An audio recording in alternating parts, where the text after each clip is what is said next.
Chapter 15. We are a geographical expression from sea to sea. Sir John A. Macdonald once said, "We are only a geographical expression on the face of the North American continent right now," which is exactly what this chapter is named for. For his second term in office, Macdonald wanted to remain the Prime Minister of Canada until his death in 1891. When he won the 1878 election, he did one of the weirdest things in Canadian history.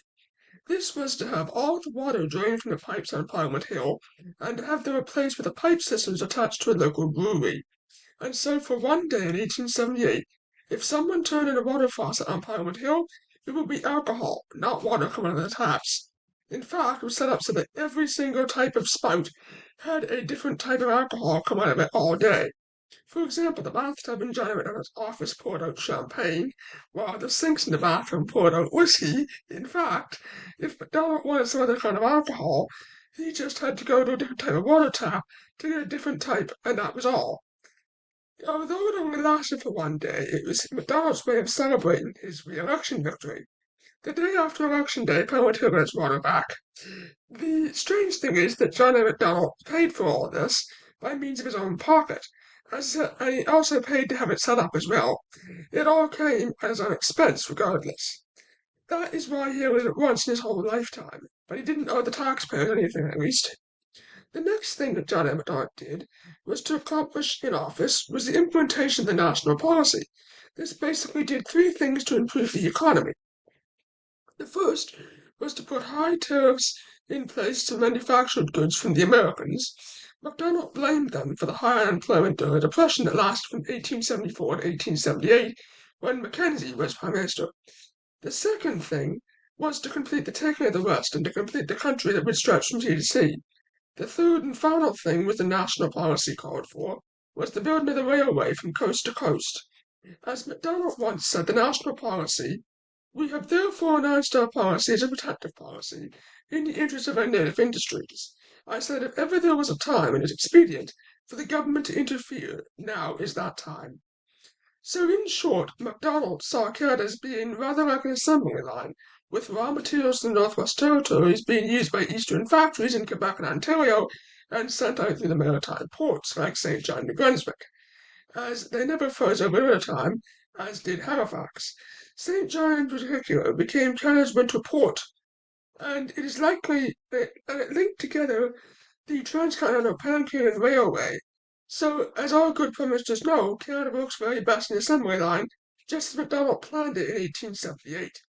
The Pan-Canadian Transcontinental Railway system that was almost 3,500 miles long from coast to coast, or the so-called Ribbon of Ireland that bound Canada together, it was sometimes called the Iron Link, that would tie the ocean together. As Macdonald said when announcing the railway, "Until that railway is built, we are not a dominion in fact. We are a mere geographical expression on the face of the North American continent, and not truly one great dominion of Canada.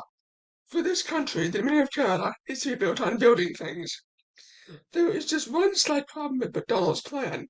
Nobody had ever tried to build a railway 3,500 miles long that would stretch from coast to coast. Macdonald knew the immigration to Canada was badly needed, and the faster the better.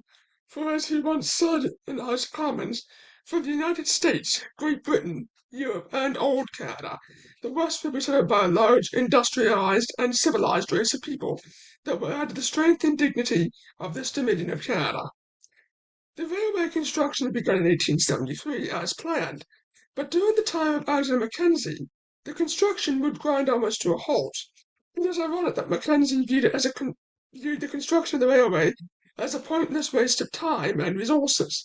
Instead of getting it started on the one thing that could have gotten another 4-year term in office, Mackenzie decided to merely connect the railway track to standardize the railway system, which had been already built in Canada. So, of course, that meant that he could only go from Halifax to Windsor, Ontario, without stopping and changing trains. So, thanks to Mackenzie, someone no longer needed to have 75 different trains to get from Halifax to Windsor. Yet, because of this 5-year delay in railway construction, everything got pushed back more and more in terms of being behind schedule. When Macdonald was re-elected in 1878, the planned completion date had been pushed back from 1883 to 1885 at the very latest. No, nobody expected MacDonald would live to see the railway completed at all, let alone the railway be built within his lifetime. After all, by the time he was re-elected for a second time, he was 63 years old. Amazingly, he was still alive in 1885, when the last ordinary iron spike was hammered into the railway named Craigalatchie in British Columbia. This was in spite of MacDonald's friends saying that, quote, he would be from heaven looking down on a railway when it was done, whereas his enemies said that he would be from hell looking up at a railway building mess, a disaster for Canada. Yet he said, I'm taking the horizontal view. The best part was, MacDonald had lived to see it completed. It was quite really an accomplishment to everybody when the railway was finished ahead of schedule on November 7th, 1885, when the last spike was hammered into the new railway. The infant Dominion of Canada was finally bound by a river of steel from sea to sea. The second major event of MacDonald's second term in office was the Northwest Rebellion, which will trigger one of the gravest crises in Canadian history. That crisis was caused by the hanging of the rebel. To find out what caused the rebellion, there are several things to look at. As the Minister of Militia and Defence, or the Minister of National Defence today, John A. Macdonald had access to intelligence reports which said that there were three basic elements of the rebellion in the Northwest Territories prior to the Northwest Rebellion. Now, interestingly enough, one day Macdonald sat down at his desk and read out the three basic elements of concern, or as he called them, his uneasy elements. The first of these uneasy elements was the native people of the Northwest Territories. They were the Sioux, who were likely to not join the rebellion, although they were still a major threat to the United States. The second tribe of concern was the Cree, who were warlike enough without a rebellion, but their main men, big chiefs like Big Bear and Chief Poundmaker, preferred to negotiate with the British and Canadian governments rather than risk a war. So Alexander Terence Galt's son, Elliot Galt, was the Minister of Indian Affairs at the time, as he was also the Chief Indian Superintendent and later he was also Minister of the Interior. Elliot Galt is extremely obscure outside of Quebec and Ontario, but he is also being overshadowed by his father, Sir Alexander Terence Galt, who was a father of Confederation and arguably much more of a famous man than his son Elliot Galt was. In any case, Elliot said that the Cree were more likely to support a rebellion only if it is to them personally. Basically, to the Cree, it was a matter of self-interest, whether they will rebel or not. In the end, the Cree as a whole stayed neutral, although some of their young warriors, who were either irrational or vainglory-seeking type of people, did take part in the rebellion of 1885. Another part of the tribes that was of interest was the Blackfoot, sometimes called the Blackfeet Confederacy. Blackfoot is part of the confederacy of six smaller tribes. The high chief, or sort of king of the Blackfoot, was a man named Crowfoot, but Crowfoot was skillful with diplomacy as he kept the Blackfoot Confederacy out of the rebellion. It is doubtful that they would have joined the Northwest Rebellion, as they were so far west it didn't concern them. Yet they sent a protest petition to Ottawa and Macdonald when his railway ran through the Rocky Mountains. His only response to this was to reinforce the mounted police in the area, but no serious resistance was ever recorded. There was also the Assiniboine tribe, who were very warlike. Nonetheless, the Assiniboine did indeed fight in the Northwest Rebellion, but they had been fighting with some success against the American military for some time. But after 1869, the native tribes encountered an enemy they could not defeat, smallpox, which killed off 90% of their population. The second of Macdonald's uneasy elements was the so-called Settlers' Union. The Settlers' Union of the Northwest Territories, it was officially called, could basically be divided into three parts. The first part was a group made up of concerned citizens named by a man named Mr. William Jackson, who would later become the UVL's chief secretary. He was also a journalist who ran the Edmonton Bulletin newspaper and the Northwest Territories Journal, which went bankrupt. Besides that, Jackson was a militant Republican and a troublemaker, and as well as a political agitator. Some said he was an anarchist, others said he was insane. Indeed, when he was put on trial for his role in the Northwest Rebellion, Jackson declared himself to be mentally insane, and therefore not fully responsible. He spent the rest of his life in the Selkirk Insane Asylum in Winnipeg. From a modern psychological perspective, Jackson could hardly be considered insane at all. But some people think that the only reason he was declared insane in 1885 was because Macdonald wanted to get rid of him without any more trouble, so confining Mr. William Jackson to an insane asylum for the rest of his life was a perfectly reasonable thing to do. The second part of the settlers' union was mostly made of political moderates. These people who wanted responsible government for the Northwest Territories. But it would take until 1905 for responsible government to be granted when the new provinces of Alberta and Saskatchewan were created.